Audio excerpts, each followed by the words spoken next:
Well, Anthony, obviously a goalless draw last weekend against Eastleigh, obviously playing with 10 men for the majority of that one. How do you reflect upon that game? Yeah, it was probably mixed reflections, I think. Plenty of positives in the game. I thought the fact that we kept a clean sheet was good with 10 men, and for that long a period I thought we were very solid defensively. I thought we did have we had a go in the game. We tried to win the game. I think it was clear to see. We ended up having more shots than the opposition, more chances, but we're probably a little bit disappointed and feel like we could have won that game and maybe should have in the end. So probably a little bit mixed emotions on both sides, I think. Yeah, and that's got to say a lot about your team's mentality when you do feel frustrated, despite the fact that you have been playing with 10 men for so long in that game. Yeah, I mean, I know here in the past there has been a few send-offs here this season, and I think that's difficult. Obviously, it means the game does change. It means it is different. It means you do have to defend more and you can't come out as much. It's not what we wanted to do come the start of the game.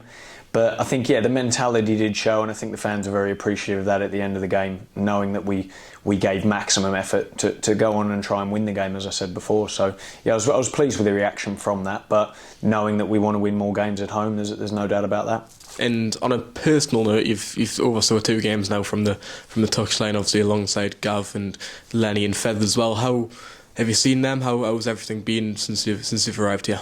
Yeah, I must admit it's been very warm and welcoming from everyone, from staff to players to the fans as well. Obviously, it was great to have a home game on the weekend and met a lot of the people there, both before and after the game. So it was really pleasing to have that opportunity to see what the games were like at home, and that was good. And especially as well the away following. I thought York was an amazing following, and the reception that we got after the game, I think, considering the scoreline, was said a lot about the fans, so we're always appreciative of that.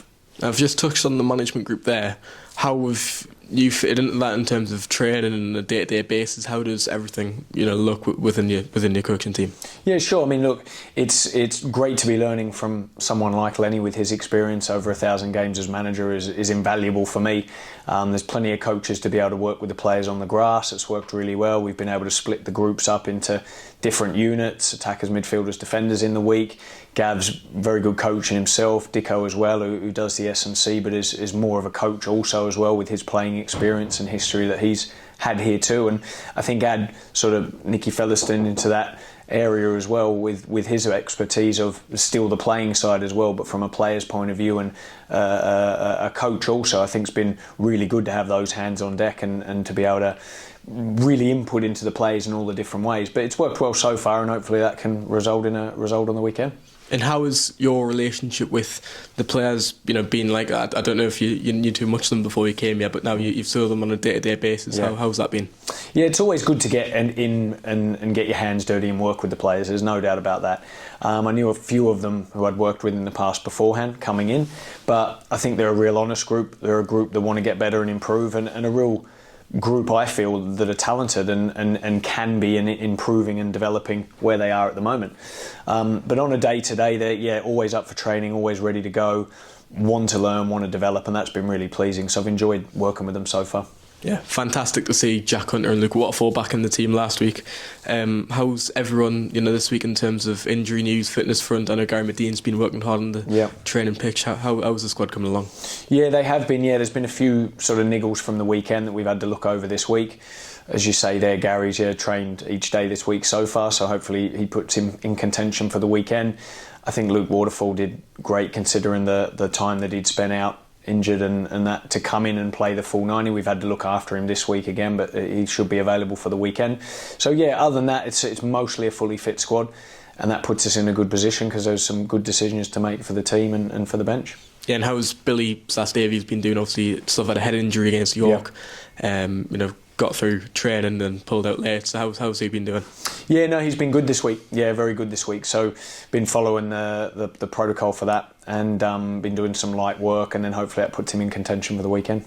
And Solihull obviously coming with bags of momentum after the last game. Sorry. So what sort of test are you expecting in that one? Yeah, I think a tough test. I think they've been good. They've got threats in their team.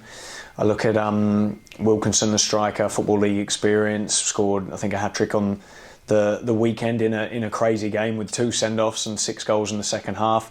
They're a very good counter-attacking team. The boy off the right-hand side, Poku, is very lively, good 1v1, a little bit more experience with Whitmore at the back.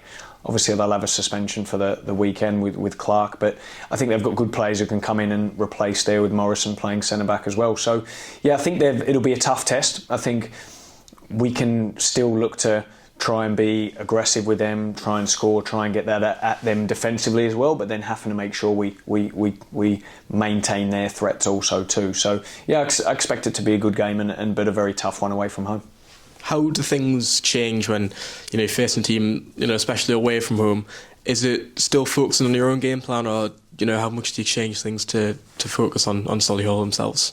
Yeah, I think it's a bit of both. You need to do your due diligence on the opposition, I think, to understand, like we just talked about there, their strengths and the weaknesses that you might be able to expose to them. But also, I think what's had good success here in the last small period is making sure that we focus on our game as well, how we play, the tempo that we play at, making more passes in the middle and the top third of the pitch, being more creative and taking those chances, but having a firm, solid base. That doesn't change home or away. We want to try and win the game on the weekend, whether at home or away. But I think a little bit of both, managing the opposition, but then making sure we still do focus on ourselves also.